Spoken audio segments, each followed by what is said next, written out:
Bom dia, queridos. Como vão? Tudo bem? Que bom estar aqui.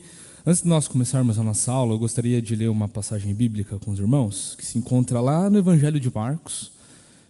É um pouco antes do texto da nossa devocional, agora pela manhã, que o pastor Lucas deu. Nós vamos ler rapidinho dos versículos 35 a 41. Marcos 4, 35 a 41. É um evento parecido. Jesus também está numa tempestade aqui. O Evangelho segundo Marcos, capítulo 4, versículos 35 a 41.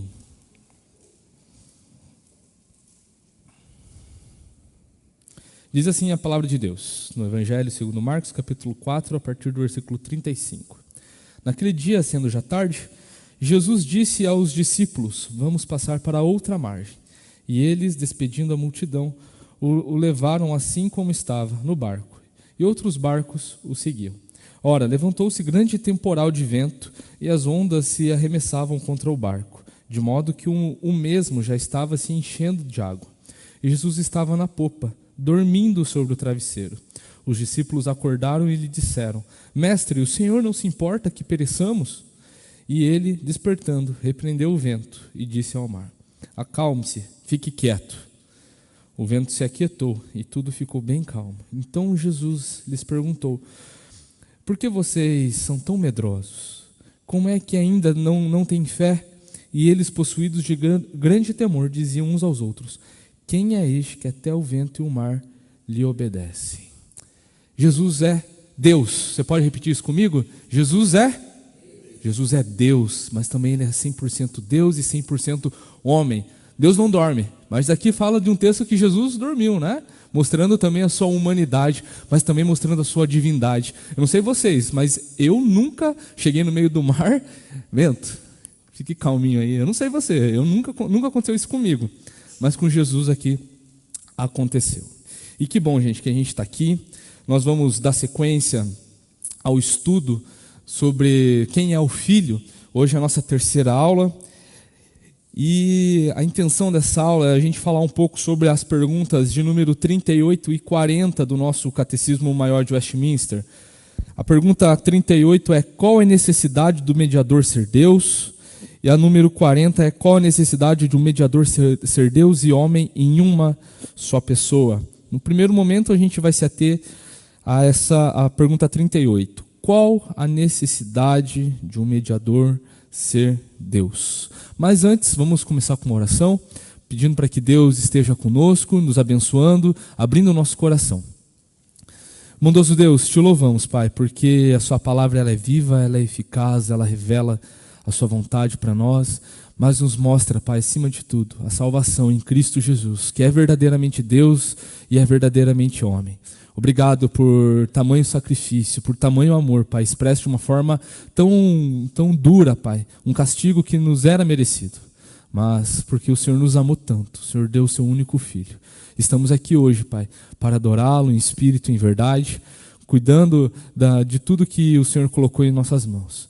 Por isso, Pai, te pedimos, sê conosco nesse momento de estudo. Não permita, Pai, que seja algo simplesmente técnico, algo simplesmente teológico, mas que seja também mais uma oportunidade para que a gente conheça mais e mais o Senhor, a fim de que nós te amemos mais e mais, Deus.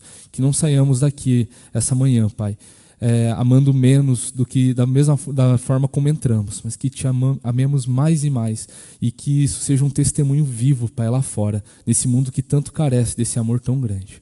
Te louvamos, Jesus, em teu nome, amém. Então, a pergunta de número 38, que é a pergunta: qual é a necessidade do mediador ser Deus? E antes de lermos a nossa resposta, eu queria ouvir os irmãos.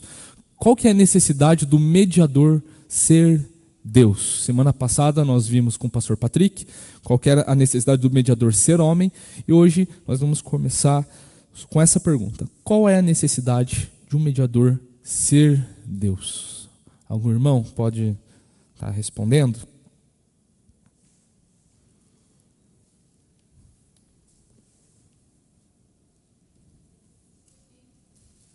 Carla? Eu vi um murmurinho aqui.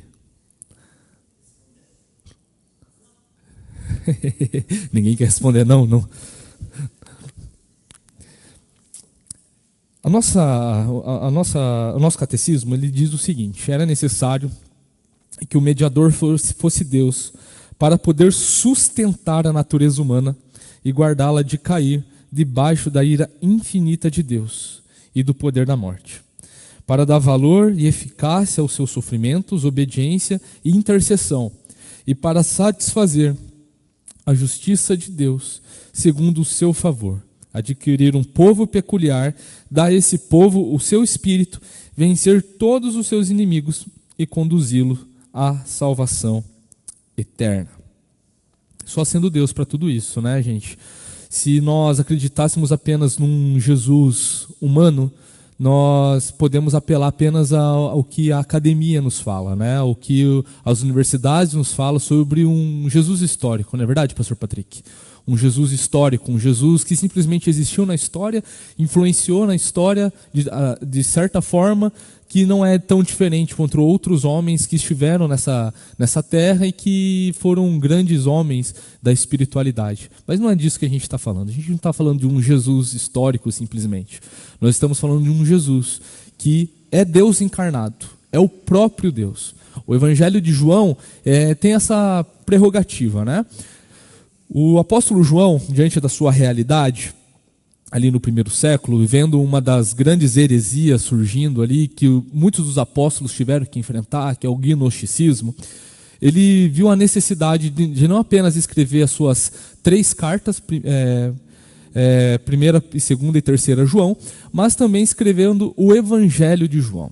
E convido os irmãos a abrirem ali no Evangelho segundo João e vamos ver só o início, o que o apóstolo João fala ali no capítulo 1. Evangelho segundo João, capítulo 1.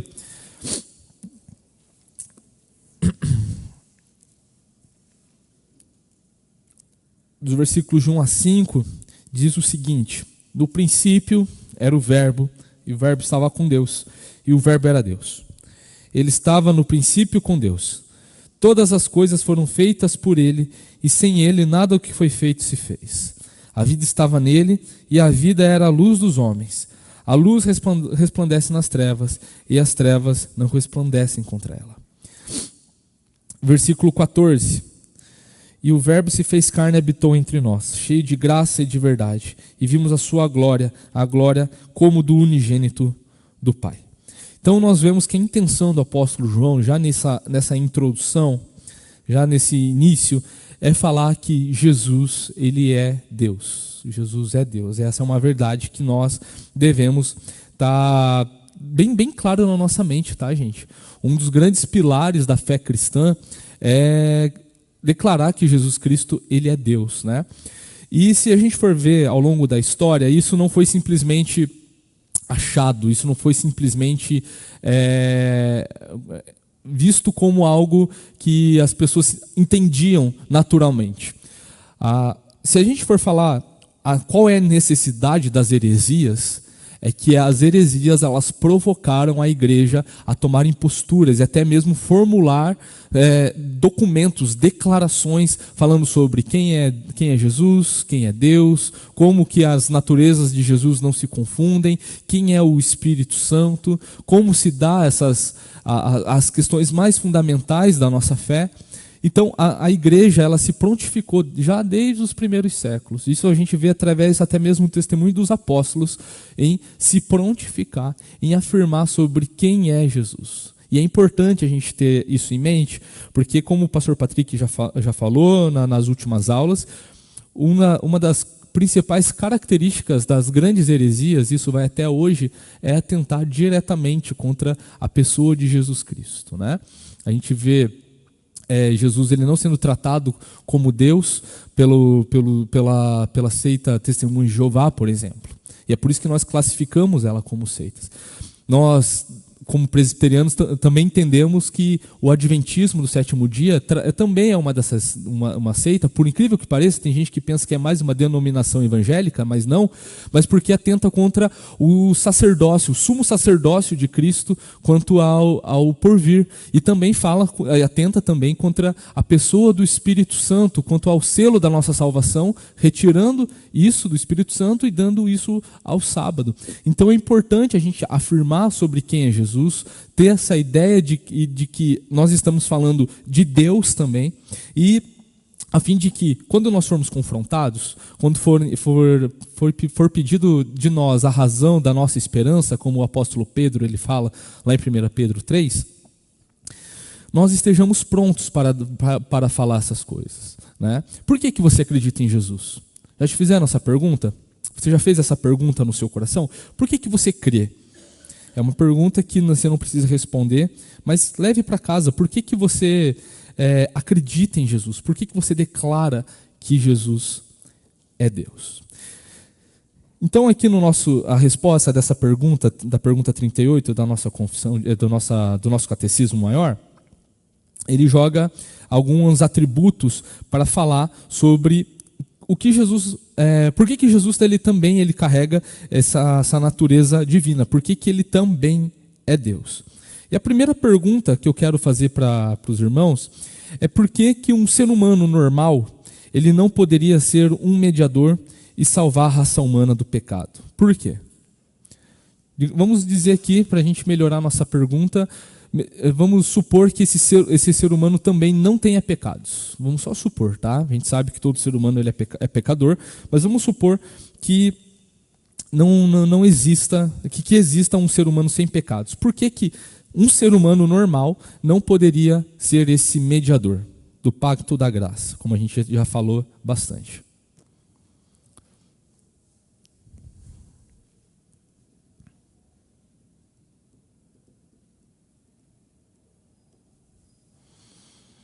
Alguma pergunta? Alguém que quer responder? É uma pergunta para responder.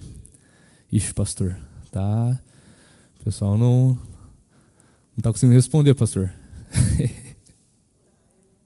A Carla, por favor.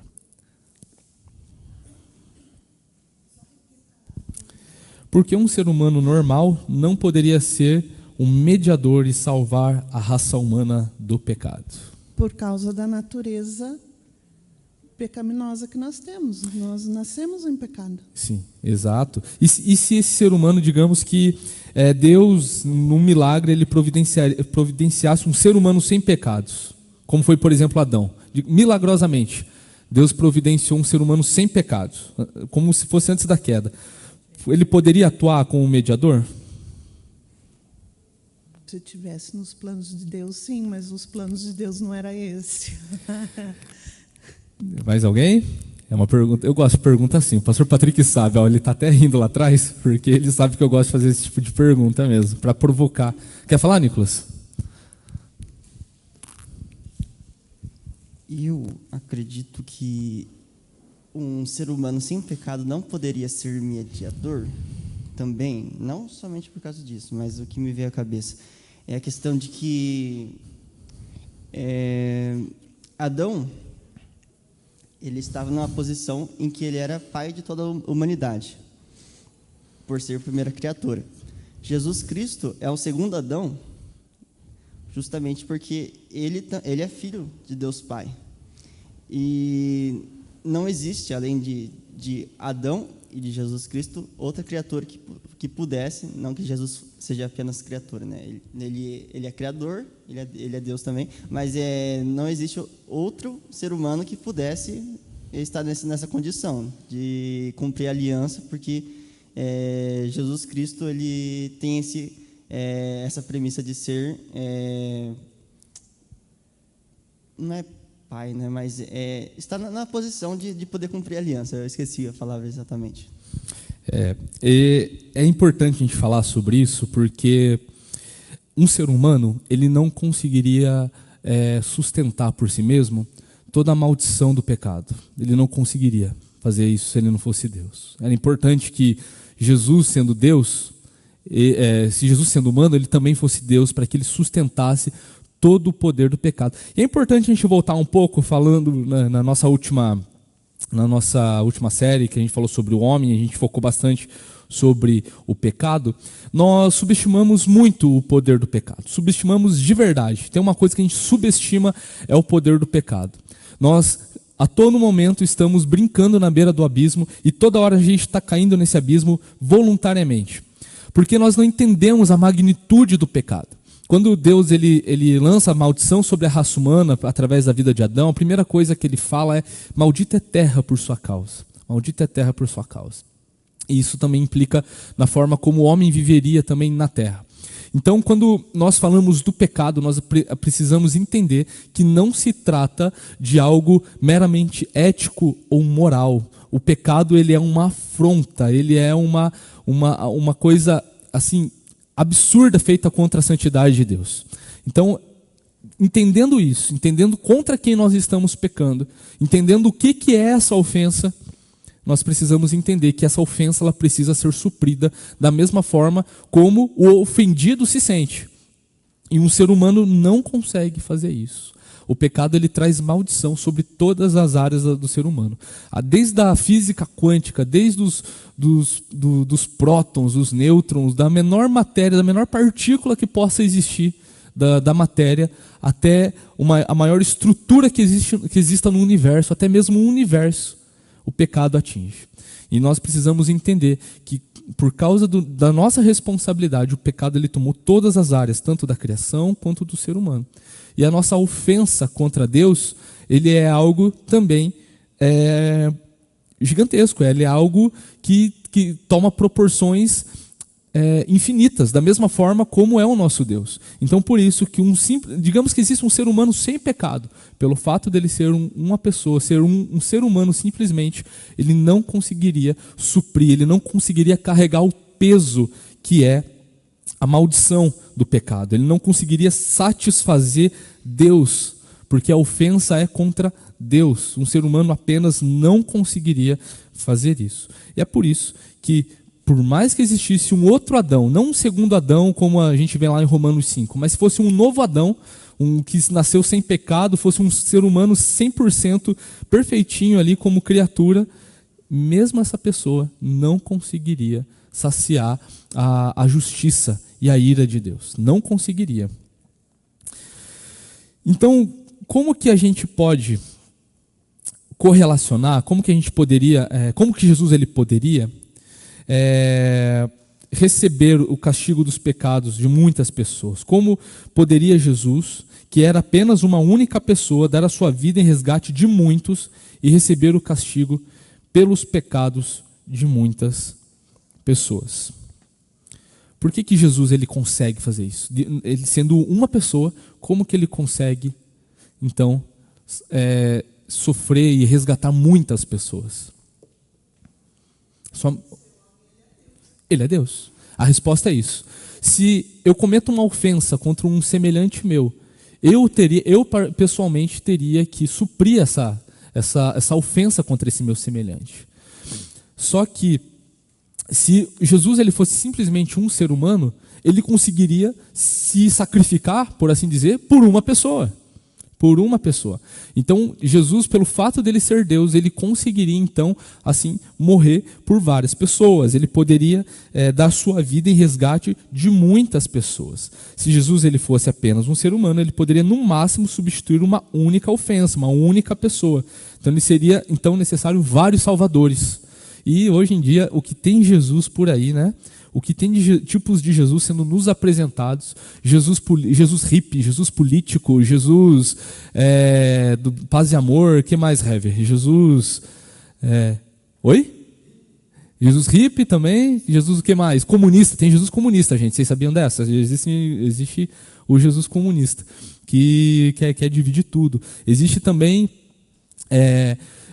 Jesus... que... Oi?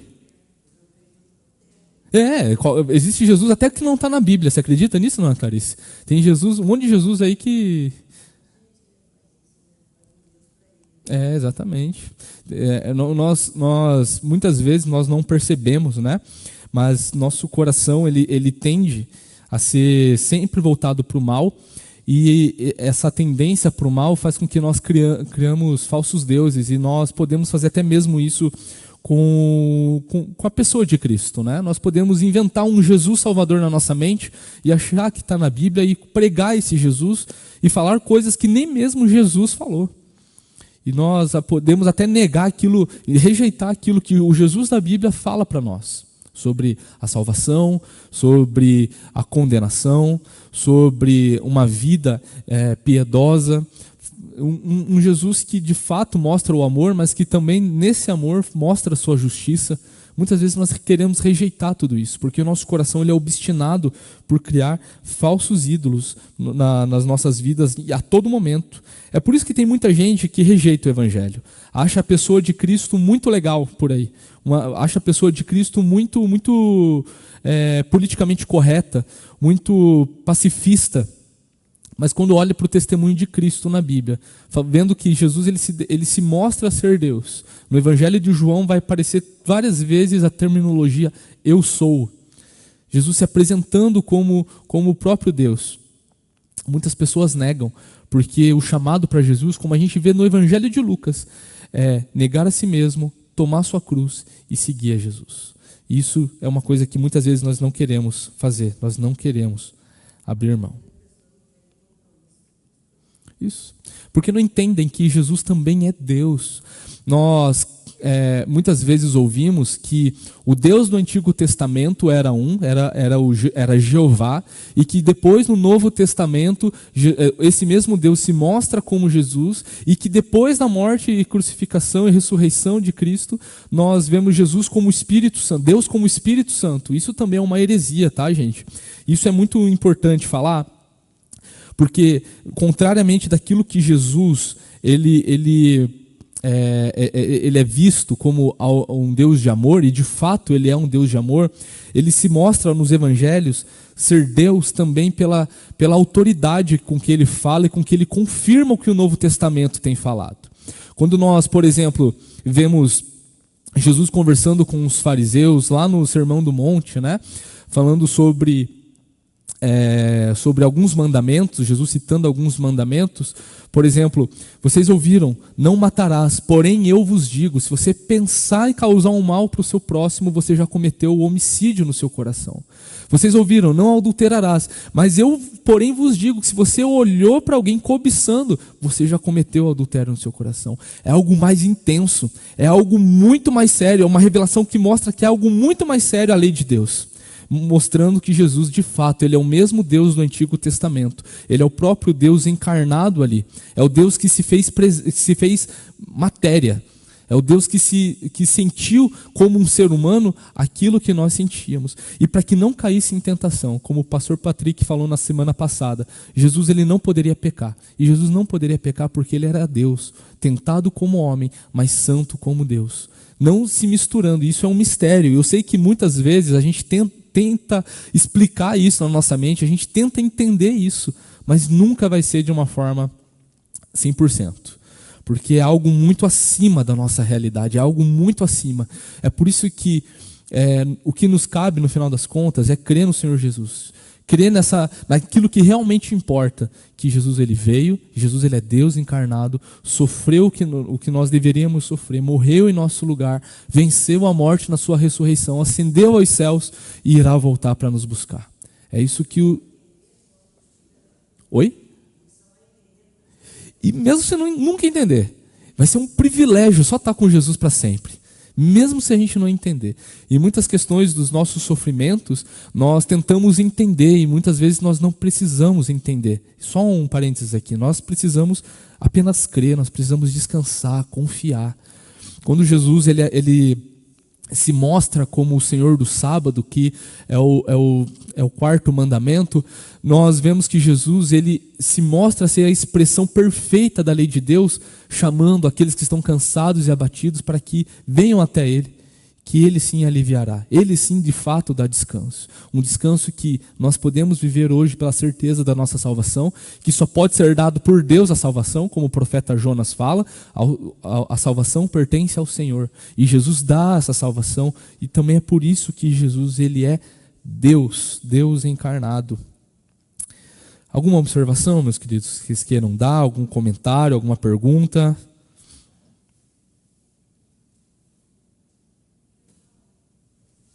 Tereza, por favor.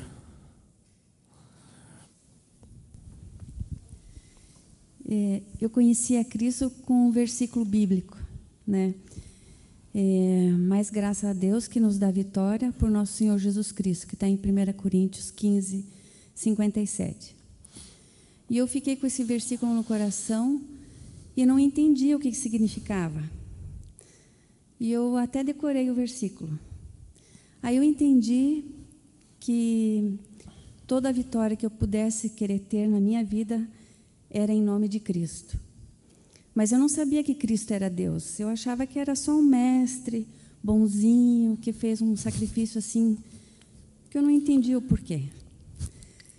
Mas eu entendi também que a palavra de Deus era viva, que era a única resposta às minhas perguntas. Eu sabia que a Bíblia era correta.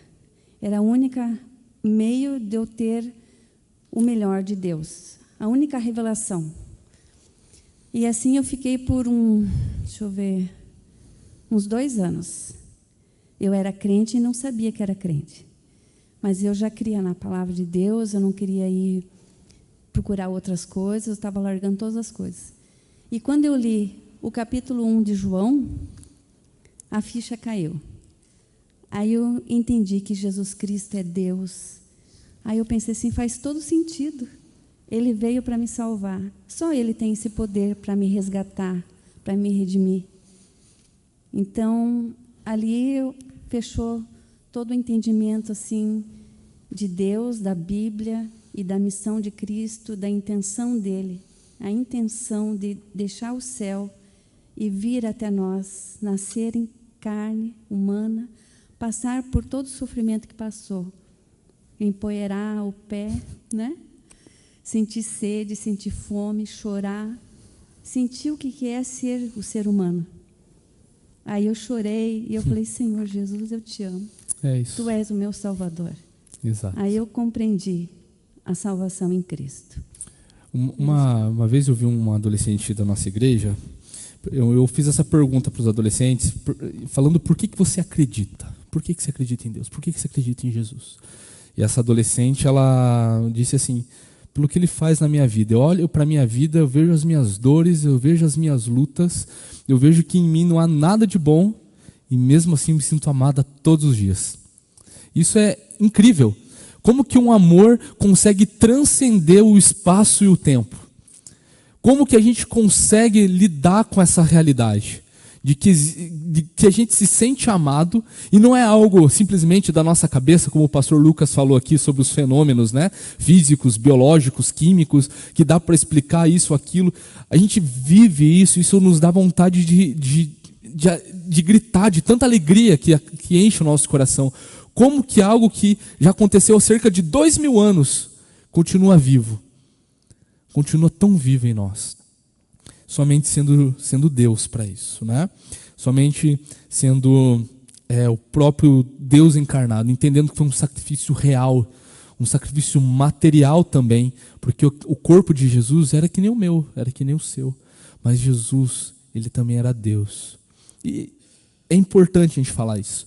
O apóstolo João, nesse primeiro capítulo, ele tem a intenção de falar, ele chama Deus de verbo, né? E chama Jesus de verbo, e fala que esse Deus, ele era o verbo e é o verbo, porque essa palavra verbo, na cultura em que João estava inserido, que era a cultura grega, era o famoso logos. Já ouviram falar dessa palavrinha, né? O logos, né? Na mentalidade filosófica da época, segundo Aristóteles, segundo Platão, segundo Sócrates, o logos, esse logos era a mente pensante, era o sentido da vida, o sentido da existência. E a filosofia que predominava na época de João era falar que o corpo era ruim e que o espírito que habitava dentro desse corpo que era bom. E que esse corpo ele precisaria sofrer para que aquilo que fosse bom que estava dentro, que era o espírito, saísse. Né? A gente vê que o apóstolo Paulo conversa com os epicureus e com os estoicos lá em Atos 17, e ele conversa com pensadores dessas linhas de pensamento. Ele conversa com esses filósofos e ele fala sobre esse Deus. E o apóstolo João está afirmando, sabe? Aquela aquela fonte de todo conhecimento que os filósofos tanto falam, que vocês acreditam, sabe aquele sentido da vida, sabe aquele sumo bem, porque o Logos também pode ser tratado como o bem superior, o bem supremo. Então, esse Logos, ele é Deus. E esse Logos, esse sumo bem, ele se encarnou. Nós estivemos com ele, nós tocamos nele, nós sentimos o cheiro dele. E esse Logos que eu estou falando para vocês hoje aqui, que ele morreu no nosso lugar, fez vários milagres, mostrou que ele era de fato esse sumo bem, que ele era o sentido de toda a existência e que ele ama o ser humano, ele quer salvar o ser humano e ele salva o ser humano. Mas uma última pergunta em cima desse trecho aqui, dessa pergunta 38, como o fato de Jesus Cristo, o mediador, ser verdadeiramente Deus, assegura o sucesso de um plano de salvação. Como que Jesus ele assegura isso? Pelo fato dele ser Deus.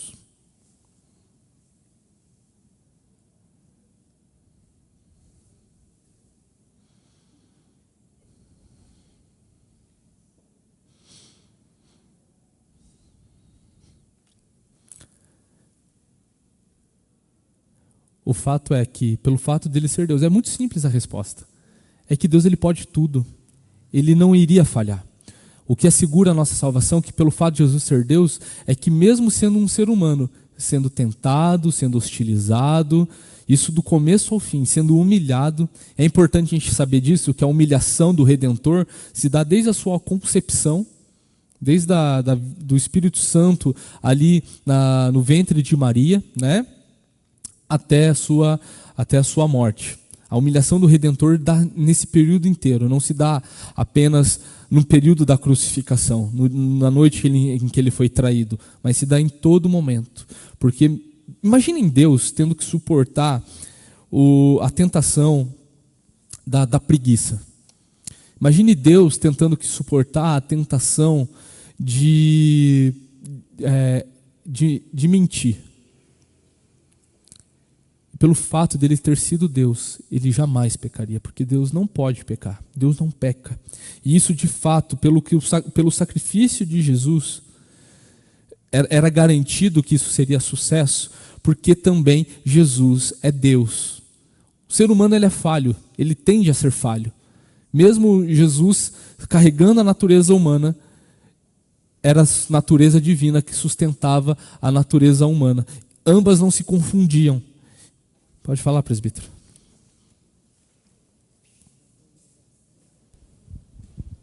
Narciso, eu acho interessante quando você fala da natureza humana e a gente percebe assim, a gente que vive no meio de muita gente, né? Tanto fora quanto aqui, a gente percebe que nós carecemos mesmo da graça desse Deus, dessa misericórdia mesmo. Porque nós falhamos a todo momento, né? A gente pensa assim, quando está dentro da igreja é diferente. É diferente porque aqui a gente, mesmo errando, pecando, você sabe que você consegue ter um Deus que tem misericórdia de nós, que se preocupa com nós, que se preocupa conosco em todo momento, né? Então, essa natureza humana realmente carece desse Deus, né? Nós precisamos desse Deus. E o importante é saber que Deus, ele é assim, ó, por exemplo, quando ele esteve lá, que ele estava dormindo na popa do barco, ele estava exausto, porque ele ensinou o dia todo, né? Ele pregou, ele orientou, ele falou àquela multidão, né? Mas teve um momento que ele pôde descansar. E assim somos nós também. E às vezes nós, ser humano, estamos super cansados. E aí quando tem uma atividade na igreja, nós dizemos assim, eu não posso faltar, porque senão eu vou estar pecando. Eu entendo assim, que se você se sente que está cansado, Deus jamais vai te condenar por você poder descansar. Deus, então, o que nós precisamos entender é o que Deus realmente é na nossa vida, né? O que Deus realmente faz na nossa vida. Eu estou passando por um período assim, bastante cansativo, né? Porque eu tenho acordado às 3h30 e eu tenho que chegar na empresa às 5. E todos nós sabemos que esse 3h30 da manhã é o melhor horário de se dormir. É gostoso, né? Mas eu tenho que fazer isso. E eu tenho que ir aos sábados na empresa. Então, eu estou deixando de fazer algumas coisas que eu sempre fiz na igreja. E aí eu ouço muito isso assim, mesmo dentro da igreja, eu ouço de alguns irmãos. Poxa, mas você está com quase 63 anos e você continua trabalhando mais do que quando você tinha 18 anos. É a vida, né? E Deus proporciona. Hoje eu ainda tenho. Então, nós que acreditamos e confiamos e entendemos o que é Deus na nossa vida, nós precisamos entender daquilo que nós necessitamos e entender que Deus nos dá condição para que a gente possa buscar aquilo que está, aquela responsabilidade que nós temos com as nossas dívidas, com os nossos, enfim, tudo aquilo que nós precisamos fazer, né? E Deus nos capacita, Deus nos dá condição de realizarmos isso. Esse é o nosso Deus, o Deus de misericórdia, o Deus que nós precisamos entender na nossa vida. Exatamente. Uma das coisas que é importante a gente falar sobre quem é Jesus e sobre o fato dele ser Deus, é porque ele dá o Espírito Santo para nós. Jesus, ele dá o Consolador. Jesus, ao longo de todo o Evangelho de João, ele nos oferece, ele fala sobre o Consolador que viria, e, se não me falha a memória, João capítulo 20 vai mostrar ali Jesus falando, recebam o Espírito Santo. E Jesus promete, fala para os discípulos antes de ascender aos céus, para esperarem até o dia de Pentecostes, que ele desceria o Espírito Santo, que lembraria tudo que Jesus havia ensinado. E estaria nos capacitando diante das nossas demandas, das nossas limitações como seres humanos. Por favor, Carla.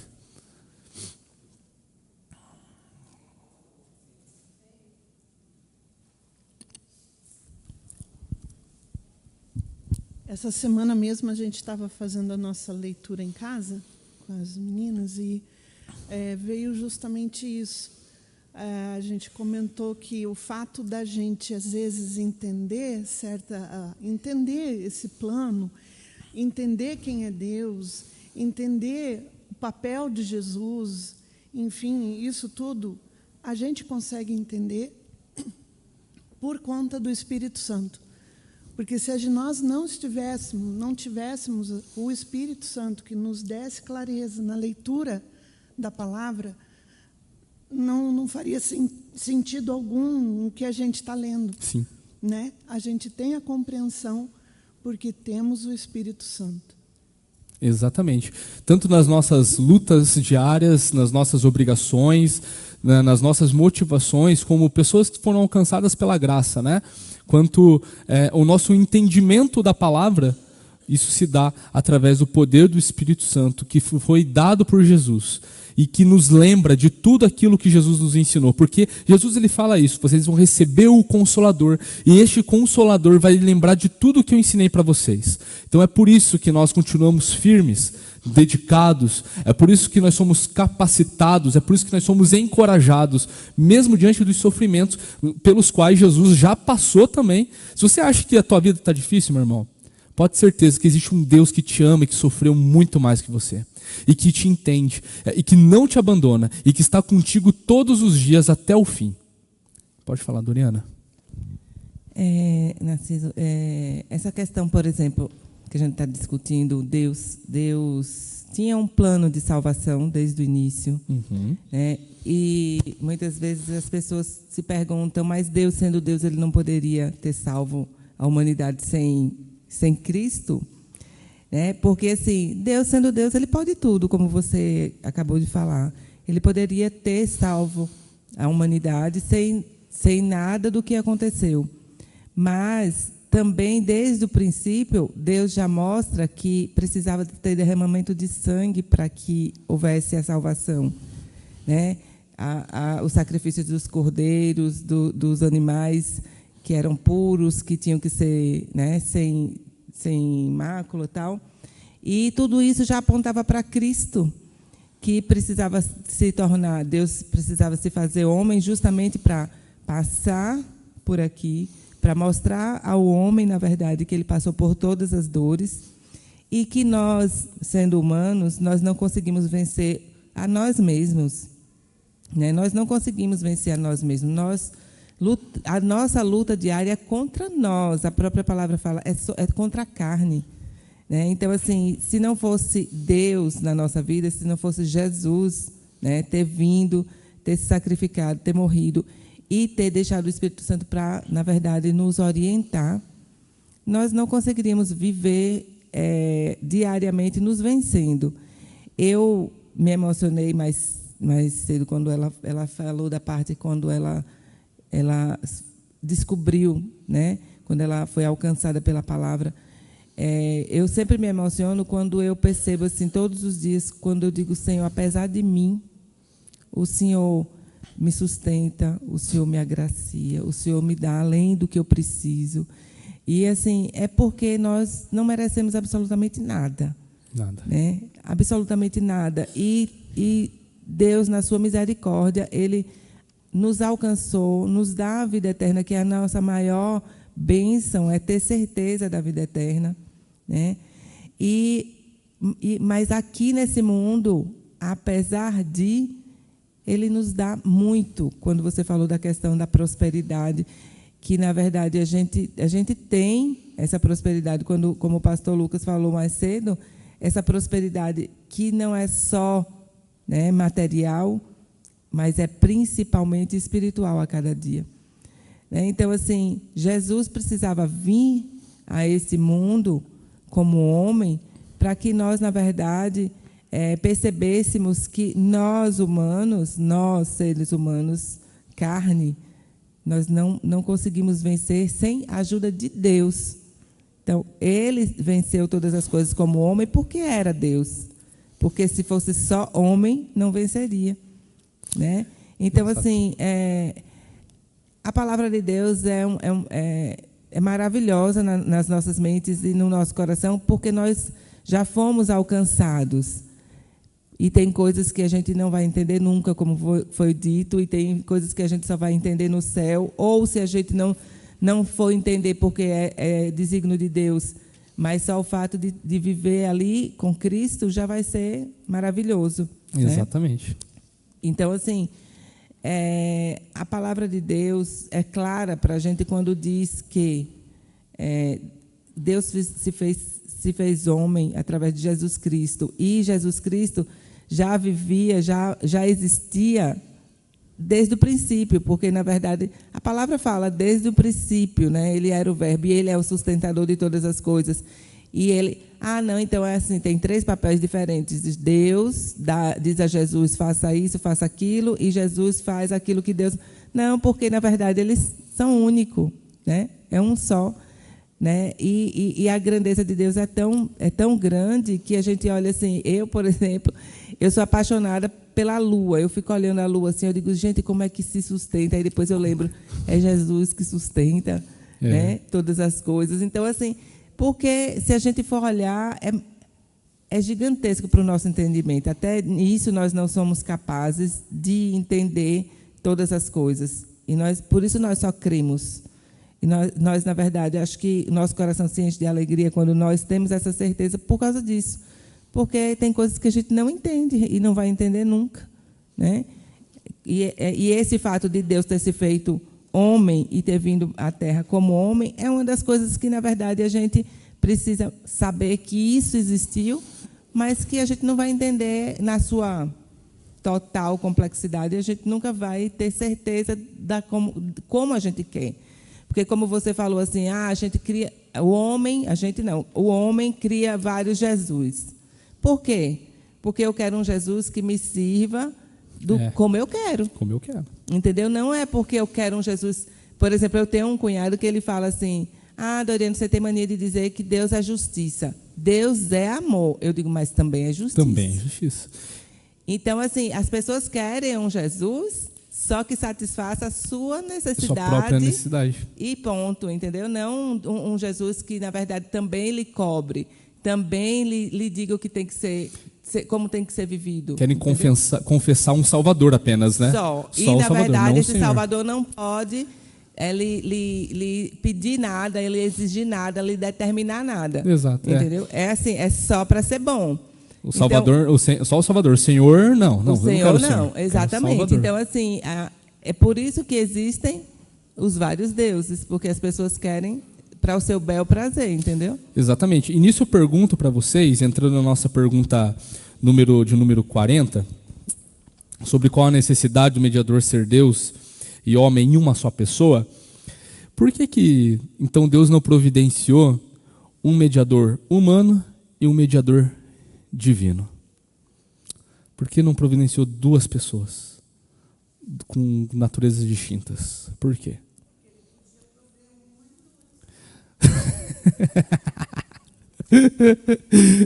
Então, digamos, vamos supor, por que isso não seria possível? Por que não seria assim duas pessoas diferentes? Tipo, eu e você, assim, Carla. Você é divina, obviamente, né? E eu humano. Não faria sentido. Porque se a gente for ver novamente, a gente precisa entender o tamanho que é a ofensa do pecado. Um mediador simplesmente humano, ele não conseguiria, como a gente falou mais cedo, suportar a dimensão da maldição do pecado. E um salvador divino apenas, ele não faria sentido ele morrer por alguma coisa que ele não estava representando. Não faria sentido ele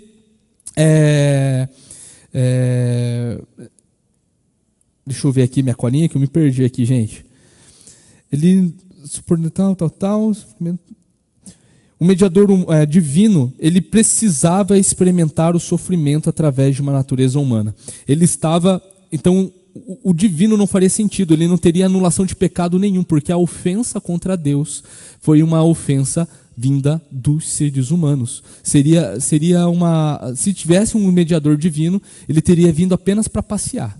Ele viria aqui apenas só para ver o que está acontecendo, mas ele não conseguiria apenas sanar isso, porque algo que é divino não comete pecados, não produz ofensa. Mas Jesus, representando toda a raça humana também, como o segundo Adão, como o Nicolas falou mais cedo, ele estaria ali representando a humanidade. Ele precisava, para representar 100% a humanidade, ele precisaria estar na condição de ser 100% homem. E com isso, meus queridos, eu gostaria de citar aqui, fazer uma menção, na verdade, a Anselmo de Cantuária. Ele foi um grande pensador da Idade Média. Ele viveu ali no século XI e ele foi um dos proponentes, né, de vincular fé e razão. E ele fala, entre várias obras que ele fez, em uma de suas obras, Por que Deus se tornou homem, ele argumenta, né, nessa obra a ação redentora de Cristo e no que isso exigia, né, de como exigia dele ser tanto Deus quanto homem, né? Ele fala o seguinte aqui, que o pecado humano ele ofendeu a honra e a justiça divina, e a reparação desse pecado exigia uma oferta infinita e perfeita, que apenas Deus poderia oferecer. No entanto, a reparação também deveria ser realizada por um ser humano, uma vez que o pecado foi cometido por seres humanos, e a justiça, é importante falar isso, esse atributo de Deus, e a justiça exigia que a humanidade pagasse por suas transgressões. Então, ele argumenta que somente sendo o mediador, ele deveria então ser divino e ser humano, e que só nessa condição ele poderia cumprir os requisitos necessários para a redenção. Redenção. É por isso que nós, quando falamos do Antigo Testamento, nós vemos várias figuras. Me vem muito, quando essa palavra redenção, me vem muito um personagem do Antigo Testamento, que é Boaz, que foi ali o resgatador, essa é a palavra que é usada na Bíblia, o resgatador de Ruth, né? Então, o livro de Ruth lá, a gente pode ver, é um livro bem curtinho, a gente vê que na pessoa de Boaz ali estava tipificado uma figura de redenção de uma mulher que era de outro povo até, que era de outro povo. E que mesmo assim, por amor, fez de tudo. Boaz fez de tudo ali para resgatar aquela mulher, para que ela se tornasse sua esposa. E dessa forma, pagando o preço pela autoridade, não por ela, mas pela autoridade ali de exercer o seu direito de parente mais próximo sobre Ruth, né? Ele, então, de fato, ele resgata esta mulher, se torna para si, tem comunhão consigo. Então, como a Doriana falou aqui, e é uma coisa que eu sempre converso com a minha esposa, é que se Jesus tivesse nos salvado, já estava bom, já estava ótimo, já teria sanado a nossa dívida com Deus. Mas mesmo assim, a graça de Jesus é tão grande. E para nos amar desse jeito tem que ser Deus, que nos dá a vida, nos dá não apenas isso, mas nos dá o alimento, nos dá a casa, nos dá a roupa, nos dá trabalho, nos dá filhos, nos dá pessoas que nos amam, né? Nos dá motivos para que a gente ofereça, sejamos servos uns dos outros, providencia a ordem na natureza, por mais que exista o pecado e que mancha e denigre tudo, mesmo assim, tudo está sendo sustentado pelo poder da sua palavra, pela palavra de Deus. O Evangelho de João é interessante, que vai falar muito sobre a divindade de Cristo, mostrando através dos seus milagres e todo o resto. Os outros evangelhos também falam sobre os milagres de Jesus. E é importante a gente falar um pouco sobre como Jesus ele se revela nas Escrituras, de como ele é Deus, porque quando, por exemplo, nós vemos um relato, a gente vê lá em João 4, quando Jesus ele cura à distância o filho de um homem que veio até ele, que ouviu falar de Jesus, e que queria que Jesus curasse o filho, que curasse o seu filho, e mesmo estando numa distância muito grande, Jesus fala para esse homem: vá, o seu filho vive. Jesus curando à distância, isso mostrando que Jesus, até mesmo pelo poder da sua palavra, ele é Deus, porque o único no Antigo Testamento que fazia as coisas acontecer pelo poder da sua palavra era Deus. Na criação não foi assim? E haja luz e houve luz, porque Deus falou isso. Que haja a separação, que surja a porção seca, e surgia a porção seca. Que surja animais no mar e nos céus, e surgiam os animais nos céus. E que surja ali no sexto dia os animais terrestres, e pelo poder da sua palavra, tudo foi feito. Os salmistas falam isso a todo momento, sobre o poder da sua palavra, o universo se fez instantaneamente. E a gente vê no Novo Testamento Jesus se mostrando ser Deus também pelo poder da sua palavra. Foi assim também que ele curou os leprosos, né? Onde 9 foram sarados, mas um foi curado, né? É interessante essa terminologia, porque esse que foi curado voltou e foi falar com Jesus e confessou quem era Jesus. Mas Jesus fez isso também à distância. E eu não conheço nenhum homem que consegue fazer isso, que é alguém que é simplesmente homem. Mas Jesus mostra, como a gente leu no texto mais cedo, que não apenas dormiu, descansou diante de um trabalho exausto, diante de uma fadiga que limita o ser humano, mas que também, através da sua palavra, acalma a tempestade, que sara as demandas do nosso coração, que supre as nossas maiores carências. Nenhum homem pode fazer isso. O seu cônjuge não pode fazer isso. O seu filho não pode fazer isso. O seu chefe não pode fazer isso. O seu salário no final do mês não pode fazer isso. O que supre o seu coração é Deus. E Jesus, ele se encarnou. Deus que tem forma. Que não apenas veio, foi humilhado, não apenas que morreu também, como nós vamos morrer um dia, mas também ressuscitou. E na sua semelhança, nós um dia iremos ressuscitar para vivermos com Ele eternamente. Que homem pode providenciar uma promessa dessa? Pode falar, Carla.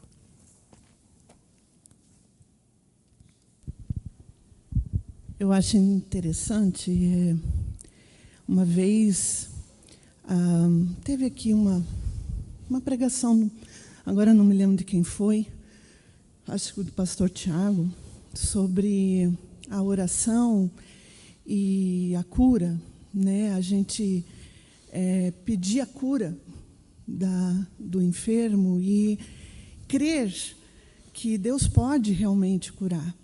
E isso me incomodou porque eu estava passando justamente pelo problema com a minha mãe, né? Ela estava com câncer já na fase terminal.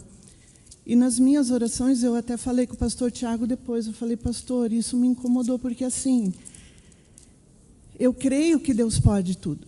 Eu creio que Deus quiser, Ele pode levantar minha mãe, curar e restaurá-la e deixá-la boa. Mas eu também creio que pode ser da vontade dEle dar o descanso a ela, né? E assim nós fomos. E aí eu falei, olha, eu peço que Deus opere na vida da minha mãe aquilo que for do plano dEle, se curá-la ou se levá-la para junto de si. E daí interessante foi também que depois, lá no sepultamento da minha mãe, aí alguém veio e falou assim, puxa, Carla, Deus não trouxe a cura para sua mãe, né? Que pena, tal. A gente estava orando tanto. Eu falo, não, mas quem disse que minha mãe não está curada? Quem disse que o plano de Deus não foi realizado na vida da minha mãe? Minha mãe, hoje, agora, nesse exato momento, ela está curada, ela está no seu pleno vigor e ela está na companhia de quem ela sempre quis estar. Então, o plano de Deus foi cumprido. Sim, Deus curou minha mãe, só que não no nosso plano. Deus curou minha mãe na eternidade, então ela está curada. E aí esse é o nosso conforto, que vem do Espírito Santo. O descanso que a gente tem ao sentir a ausência dela, a gente pensa, se ela estivesse aqui comigo, ela estaria sofrendo. Então, ela não está mais sofrendo. Agora, ela está gozando do seu pleno vigor, da sua plena saúde, com o seu corpo restaurado, entende? Às vezes, a gente só não consegue entender o tamanho do poder de Deus. O que Deus, às vezes, tem planejado para nós não é aqui, agora, nesse plano, mas é na eternidade. É só a gente pedir entendimento de Deus quanto a isso. Não foi fácil para mim, porque eu me senti incomodada com a pregação do pastor Tiago, né? Eu falo, poxa, será que eu não estou orando direito, então? Mas, não, Deus sim, deu a cura. A minha mãe hoje está curada, eu sei disso, né? Glória a Deus por isso. É isso, né? E é interessante, o texto que nós lemos no início, ele fala, na versão da nova... na NVT, né? Ela, em vez de falar quem é este que até o vento e o mar lhe obedecem, ele fala quem é este homem? Até o vento e o mar lhe obedecem. E a palavra de Deus, ela está cheia de referências, fazendo essa conexão. Que homem é esse que consegue acalmar a tempestade? Não apenas a tempestade que está por aí, que pode vir daqui a pouco, fazer um vendaval, mas aqui dentro, que nos dá o Espírito Santo e que nos acalma de todo temor, né? Somente Jesus, que é verdadeiro Deus. O João capítulo 6, versículo 62, para nós já finalizarmos a aula, João capítulo 6, versículo 62, diz o seguinte: que acontecerá então se virem o Filho do Homem subir para o lugar onde primeiro estava? É uma passagem bíblica, dentre tantas, mas para que os irmãos tenham noção de que a palavra de Deus, ela testifica quem é Jesus, na sua humanidade, sua divindade. O termo Filho do Homem aqui, ele é um apontamento tanto para a humanidade quanto para a divindade de Cristo, né? O Filho do Homem. Mas ali fala também sobre uma realidade onde este Filho do Homem, Jesus Cristo, estava antes, né? Estava ali no lugar onde primeiro estava. Né, que não era esse plano material, esse plano aqui na terra, mas era um plano divino que veio até nós. Se ele estava e ele está, então quer dizer que ele veio até nós, né? E é importante a gente saber disso, que por mais que existam declarações de fé, por mais que existam convenções cristãs falando sobre a natureza de Cristo, nós precisamos sempre nos remeter à palavra de Deus, que de fato fala quem é Jesus, que de fato fala o que Jesus fez por nós e através de nós, e do que Ele tem feito, né? Porque em todo momento Ele tem nos sustentado, em todo momento Ele tem nos dado a sua ajuda e a sua manutenção e a sua constante salvação nas nossas vidas. O perdão dos pecados que cometemos todos os dias foi consagrado, foi comprado, foi sofrido, melhor dizendo, lá naquela cruz. E nós podemos andar confiadamente. Nós não andamos confiando em homens. O Salmo 118, versículo 8, fala exatamente, nós não confiamos em príncipes, mas nós confiamos no Senhor. E se nós confiamos em Jesus, é porque Ele também é Deus. É porque Ele não é simplesmente um ser humano. Ele é também Deus, Deus encarnado. Então, eu volto a fazer o mesmo exercício que nós fizemos de manhã. Jesus é? Jesus é? Jesus é Deus. Creia nisso constantemente, porque em todo momento nós estamos sendo tentados em tirar o Deus homem do seu lugar para colocar esse falso Deus homem no lugar. Então, o autoconhecimento, a autoavaliação, conhecer a si mesmo é algo extremamente importante. Por favor. Eu queria deixar 3 versículos aqui, o 4, que eu acho muito interessante, que fala assim, né, que Jesus, o sumo sacerdote que se compadece de nós. Então, tendo, pois, Jesus, o Filho de Deus, como grande sumo sacerdote que penetrou os céus, conservemos firmes a nossa confissão, porque não temos sumo sacerdote que não possa compadecer-se das nossas fraquezas. Antes foi ele tentado em todas as coisas, a nossa semelhança, mas sem pecado. Acheguemo-nos, portanto, confiadamente junto ao trono da graça, a fim de recebermos misericórdia e acharmos graça para socorro em ocasião oportuna. É um Deus que nos sustenta a todo momento, né? É um Deus que sofreu e sabe o que a gente sofreu, não simplesmente, eu estou vendo os seres humanos sofrendo lá, vou fazer alguma coisa. Não, mas Deus não seria justo daí.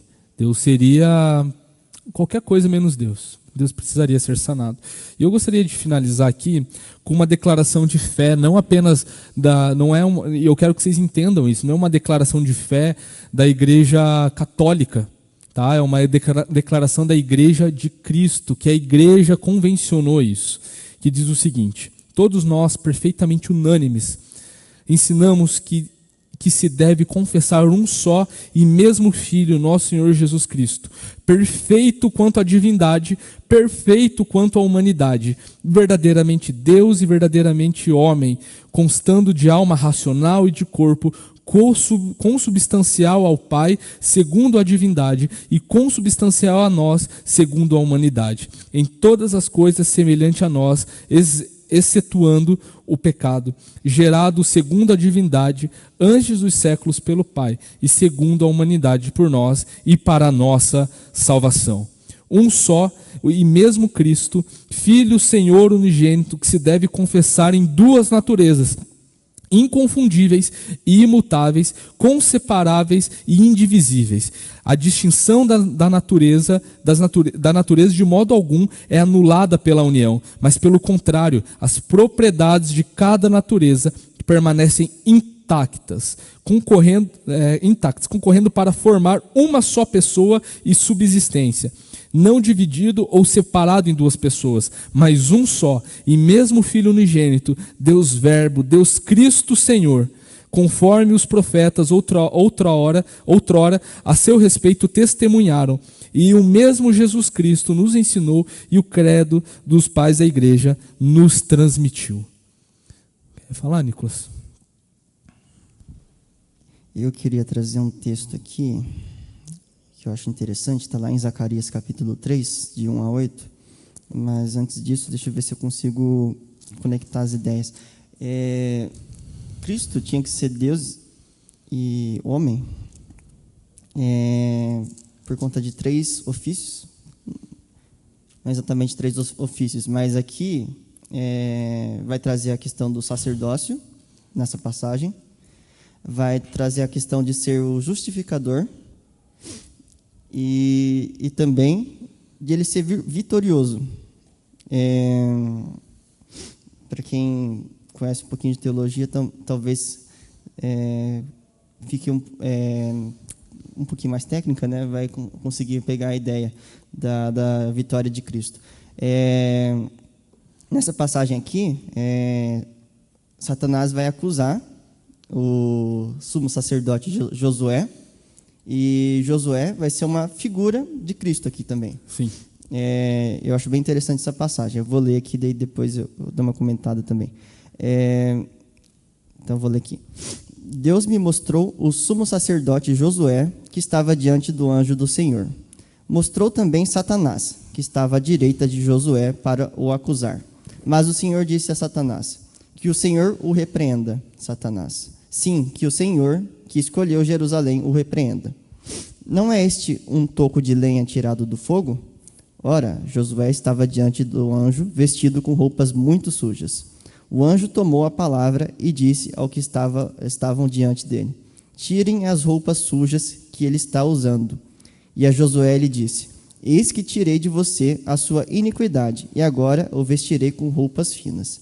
Então eu disse: ponha um turbante na cabeça dele. Puseram um turbante limpo na cabeça dele e o vestiram na presença do anjo do Senhor, que disse a Josué: assim diz o Senhor dos Exércitos: se você andar nos meus caminhos e observar os meus preceitos, você julgará o meu templo e guardará os meus átrios. Eu lhe darei livre acesso entre estes que aqui se encontram. Portanto, escute, Josué, sumo sacerdote, você e os seus companheiros que estão sentados diante de você. Porque estes homens são um sinal do que há de vir. Eis que eu farei vir o meu servo renovo. Então, Josué e os outros sacerdotes eram um sinal de Cristo. E aqui diz que ele precisava andar corretamente, né, observar os preceitos de Deus corretamente, para que pudesse julgar o templo de Deus, né? E a gente sabe a figura de Satanás, que está aqui, curiosamente, traz a figura de um acusador, né? Ele estava o tempo todo diante de Deus acusando: você não pode salvar pecadores, né? Lá em Jó, isso fica bem claro, né? Jó é o servo perfeito, né? Vamos dizer assim, entre aspas, e Satanás está falando: se você tirar isso, aquilo, né? Jó vai pecar. Mas Deus precisava justificar, através de Cristo, a salvação que ele trouxe aos homens. Ele precisava ser sacerdote para ser o sacerdote perfeito. E vitorioso para apontar a vitória sobre Satanás, que estava o tempo todo acusando Deus de ele estar justificando pecadores. Ele não podia fazer isso, né? Jesus foi vitorioso nisso também, né? Exato. E você acabou de dar um spoiler das próximas aulas, porque segundo a continuidade do nosso catecismo, vai falar, semana que vem vamos falar um pouco, acho que sobre a pergunta 41 e 42, mas na outra semana nós vamos falar sobre as funções de Cristo como profeta, como sacerdote e como rei. Faz parte do nosso entendimento sobre quem é o Filho, saber desses 3 ofícios. É um texto maravilhoso esse que você citou, com certeza ele é uma das bases para a gente falar sobre isso. Eu lembro quando eu estava no seminário, o pastor Andrealdo está aqui presente, me passou um trabalhinho de Zacarias, né, pastor? E eu lembro que eu falei sobre esse renovo, rebento, né? Que quer dizer nazareno. Olha só, quer dizer nazareno. A gente não encontra a palavra nazareno no Antigo Testamento, mas esse renovo significa nazareno. E em Mateus a gente vê lá que, como disse o profeta, que virá um nazareno, citando aqui este renovo, citando essa passagem aqui de Zacarias. Então, gente, venham para as próximas aulas. Espero que vocês tenham sido abençoados por esse momento, não porque eu estou aqui falando, né, mas porque Jesus é o Deus encarnado e que prometeu estar conosco todos os dias e se fez presente aqui. Queria, então, finalizar esse momento com com uma oração. Queria pedir para o pastor Patrick fazer uma oração para nós nos despedirmos.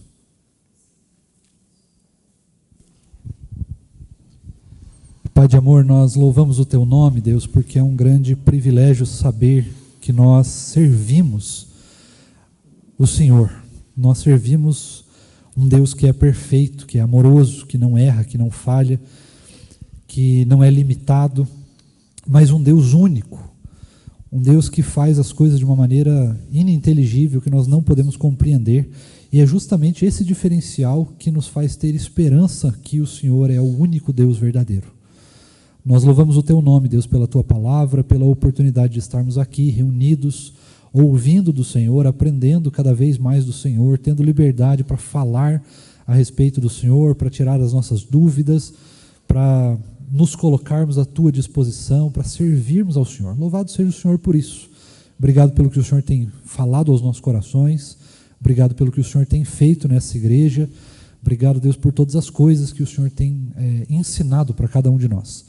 Nós realmente louvamos o Senhor, certos e entregues de que o Senhor é o nosso Deus, de fato. O Senhor é 100% Deus, 100% homem, e o Senhor fez isso porque esse é o jeito que o Senhor mais aprove de glorificar o Senhor. E é justamente nisso que nós temos esperança, de olhar para o Senhor e perceber aquilo que o Senhor está fazendo é sempre perfeito, é sempre algo que nos desafia a entender, a pensar, a nos aproximarmos cada vez mais do Senhor, a realmente nos aprofundarmos no Senhor, e quanto mais fundo nós vamos no Senhor, mais nós temos condições de perceber ainda que nós não chegamos nem perto da superfície de quem o Senhor realmente é. Sim. Louvado seja o Teu nome por essa profundidade, porque nós vamos poder passar a eternidade e ainda assim nunca conheceremos tudo o que há para conhecer a respeito do Senhor. Louvado, engrandecido seja o Seu nome por todas essas coisas. Nós Te louvamos em nome de Jesus. Amém. Amém.